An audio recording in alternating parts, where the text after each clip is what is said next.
Hello everyone, আমি 1 cup আটা দিয়ে আজ দারুণ মুচমুচে আর ভীষণ টেস্টি একটা স্ন্যাক্স বানিয়েছি। এটা ছোট বড় সকলেরই ভীষণ ভালো লাগবে আর দারুণ মুচমুচে হয়েছে। এর জন্য আমি নিয়ে নিয়েছি 1 কাপ আটা, সামান্য লবণ আর দিলাম 1.5 চামচ মতো রিফাইন্ড অয়েল। এবারে এগুলোকে শুকনো একটুখানি আমি এরকম করে হাতে করে মিশিয়ে নিলাম। তারপরে এতে দিয়ে দিচ্ছি 1/2 চামচ জোয়ান, হাতে ঘষে, এতে ফ্লেভারটা আরও ভালো পাওয়া যায়। এবারে জোয়ানটাকেও একটু মিশিয়ে দিলাম আটার মধ্যে। তারপরে একটু একটু করে বারে একটু করে জল নিয়ে একটা, যেরকম আমরা লুচির জন্য একটু শক্ত মাখি ঠিক সেই রকম আটাটা মেখে নেব। তো এরকমভাবে আমি আটাটা মেখে নিলাম। এবারে এটা আমি ঢাকা দিয়ে রেখে দিলাম রেস্টে। আর ততক্ষণে একটা আলুর পুর তৈরি করে নেব। সেই জন্য আমি ওভেনে প্যান বসিয়ে গরম করে এতে দিয়ে দিয়েছি 1 চামচ, বড় চামচের 1 চামচ সাদা তেল। সাদা তেলটা গরম হয়ে গেলে এতে দিয়ে দিলাম 1/2 চামচ গোটা জিরে আর 1 টুকরো গ্রেট করা আদা, 2টো কাঁচা লঙ্কা কুচি। আর তারপরে এই যখন আদাটা ভাজা ভাজা হয়ে গেছে তারপরে দিয়ে দিলাম 2টো মিডিয়াম সাইজের পেঁয়াজ কুচি। পেঁয়াজ কুচিটা বেশি ভাজার দরকার নেই, কাঁচা ভাবটা চলে গিয়ে একটা সফটনেস চলে এলে তখন আমি এই যে 2টো মিডিয়াম সাইজের গ্রেট করা আলু, এগুলো সেদ্ধ আলু আমি দিয়ে দিলাম।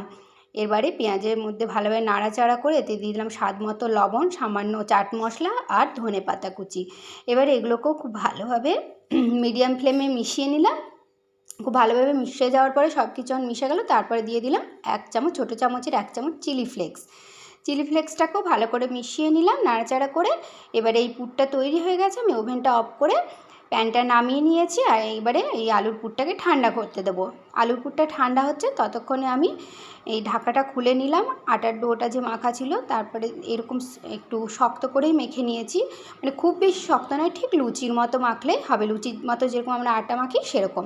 তারপরে এটাকে আমি এরকম কিচেন টপের ওপরে নেব, মানে চাকতিতে বেললে এটা জায়গাটা কম হবে, সেই কারণে আমি এই টপটা খুব ভালোভাবে মুছে নিয়েছিলাম। তার উপরে আমি এটা এরকম করে আটা দিয়ে বেলে নিচ্ছি। এটা একটা ঠিক রেক্টেঙ্গেল শেপের বেলে নিতে হবে। তো আমি এরকমভাবে এটাকে বেলে নিলাম।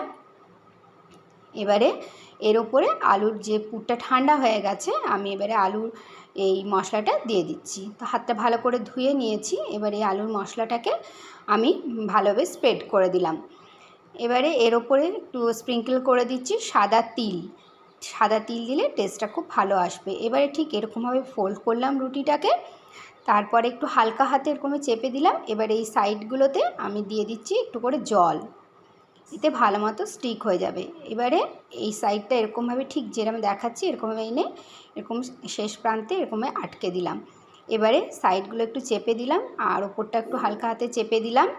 এবারে আমি এই সাইডগুলো একটু কেটে বাদ দিয়ে দিচ্ছি একটা শেপটাকে সুন্দর আনার জন্য। তারপরে এগুলো কেটে বাদ দিয়ে দিলাম। এবারে আমি এটা একটু ঘুরিয়ে নিলাম, তাতে আমার কাটতে সুবিধা হবে। এবারে ঠিক এই রকমভাবে পিস পিস করে আমি সম্পূর্ণ এইটা থেকে কেটে নিচ্ছি। তো এরকম শেপ দিয়ে নিচ্ছি।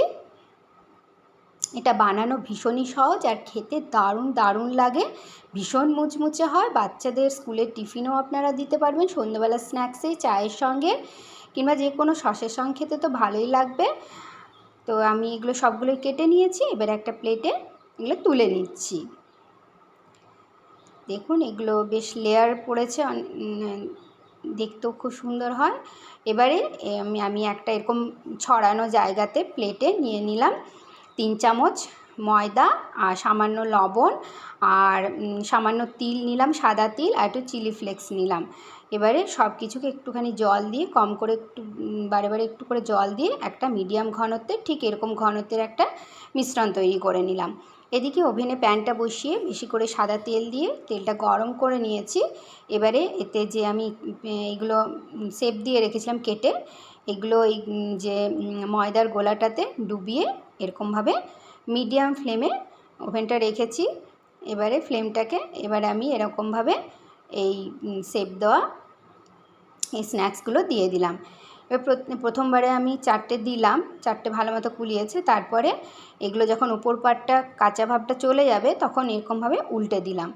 তো এরকমভাবে বারে উল্টে পাল্টে এরকম সুন্দর একটা গোল্ডেন কালার আসা পর্যন্ত আমি ভেজে নিলাম। এবারে এগুলো একটা সুন্দর গোল্ডেন কালার চলে এসেছে, একটা মুচমুচে ভাব চলে এসেছে, দেখেই বোঝা যাচ্ছে। আমি এবারে তেল ঝরিয়ে সবকটা তুলে নিচ্ছি। তো এগুলো সবগুলোই আমি তুলে নিলাম। আরেকবার আমি দুবারে আমার এগুলো ভাজা হয়েছিল, তো আরেকবারে আমি একটু বেশি করেই এগুলো দিয়ে দিয়েছিলাম। তো আরেকবারে আমি এরকমভাবে দিয়ে দিচ্ছি। তো সবগুলোই দিয়ে দিয়েছি পরের বারে, এগুলো আমার সবগুলোই ভাজা হয়ে যাচ্ছে। তো এরকমভাবে আমি এগুলোকেও সেই ওপরে কাঁচা ভাব যাওয়ার পরে উল্টে দিয়েছিলাম, তারপরে আবারও উল্টে পাল্টে এরকম মুচমুচে করে ভেজে তুলে নিয়েছি। এটা দেখতে যতটা সুন্দর, খেতেও কিন্তু তার থেকে আরও বেশি ভালো লাগে। তো আপনার বাড়িতে একবার হলেও ট্রাই করবেন, একবার ট্রাই করলেই কিন্তু বারবার খেতে ইচ্ছে করবে। Please do like, comment, share and subscribe to my channel. Thank you.